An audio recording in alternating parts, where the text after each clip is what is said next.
Good morning student. आज हम part 7.3 जिसका शीर्षक है जेब कतरा, इस पाठ का अध्ययन करेंगे और इसके लेखक है ज्ञान प्रकाश विवेक। तो यहाँ पे एक जेब कतरा, आपने नाम सुना ही होगा कि जो लोग किसी की जेब काट लेते हैं, जेब में से पॉकेट मार देते हैं, तो ऐसे लोगों को जेब कतरा कहा जाता है। तो यहाँ पर लेखक ने उस जेब कतरे के बारे में बताया है कि एक जेब कतरे के हृदय में भी सहानुभूति, दया और ममता होती है।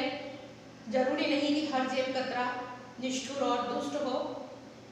तो यहाँ पे एक जेब कतरे के बारे में बताया गया है कि उसके हृदय में क्या था, एक दुष्टपन था या फिर एक सच्चा इंसान उसके अंदर में था। वही इस पाठ में बताया गया है। तो देखिए,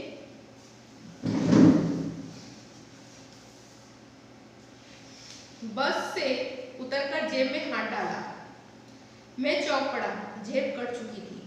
जेब में था भी क्या, कुल 9 रुपए और एक खत। लेखक जो थे वो बस से उतरे, देखा जेब कट गई थी, लेकिन उन्होंने सोचा जाने तो क्या था, उसमें मात्र 9 रुपए थे और एक खत था। खत मतलब पत्र।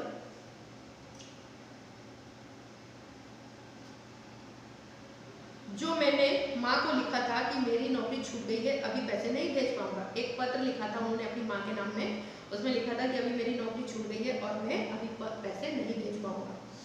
3 दिनों से वह पोस्ट कार्ड जेब में पड़ा था, पोस्ट करने को मन ही नहीं कर रहा था। अब माँ को पैसे नहीं भेज पा रहा था, संकोच बस उसने पत्र लिख तो लिया था, लेकिन उसको इतना संकोच हो रहा था उस पत्र को भेजने में कि वह 3 दिन से लिखा था लेकिन उसको भेज नहीं पा रहा था। 9 रुपए जा चुके थे। यूं 9 रुपए कोई बड़ी रकम नहीं थी, लेकिन जिसकी नौकरी छूट चुकी हो उसके लिए 9 रुपए 900 रुपए से कम नहीं होते। कुछ दिन गुजरे तो माँ का खत मिला। पढ़ने से पूर्व मैं सहम गया, जरूर पैसे भेजने को लिखा होगा, लेकिन खत पढ़कर मैं हैरान रह गया। एक दिन अचानक ऐसा हुआ कि उसके घर में एक खत आया, तो उसने सोचा जरूर माँ का खत आया होगा और माँ ने पैसे भेजने के लिए लिखी होगी। लेकिन जब खत को पढ़ा तो हैरान रह गया। माँ ने लिखा था, बेटा तेरा भेजा 50 रुपए का मनी ऑर्डर मिल गया है। उसको लिखी थी माँ ने कि बेटा तूने जो 50 रुपए मुझे भेजे थे मनी ऑर्डर, वो मुझे मिल गए हैं।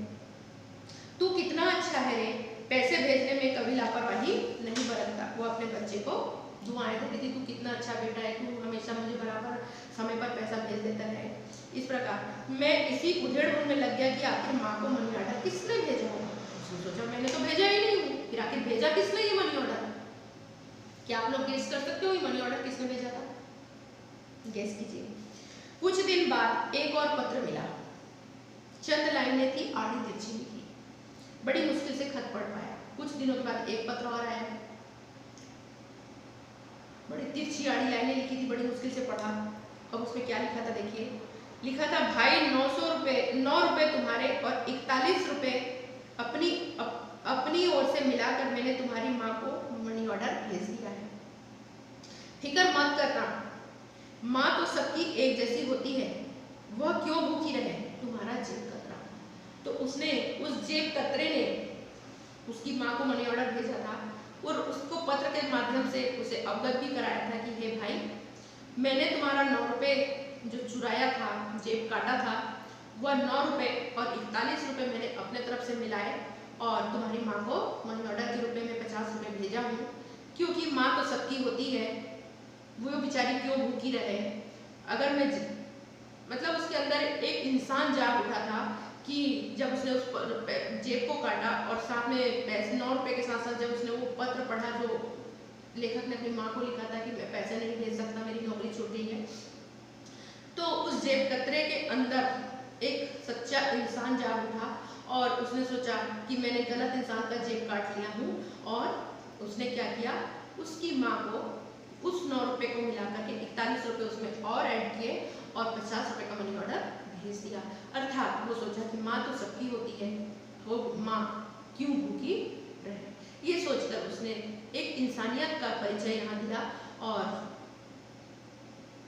यहाँ पे एक यह बताया कि एक जेब कतरा भी एक इंसान ही होता है, उसके अंदर भी सच्चे इंसान होता है, तो जरूरी नहीं कि वो हमेशा दुष्ट हो। तो उसने यहाँ पे एक अच्छे इंसान होने का परिचय दिया। तो यहाँ पर एक जेब कतरे की इस प्रकार की कहानी बताई गई है, ठीक है, जो कि आपको समझ में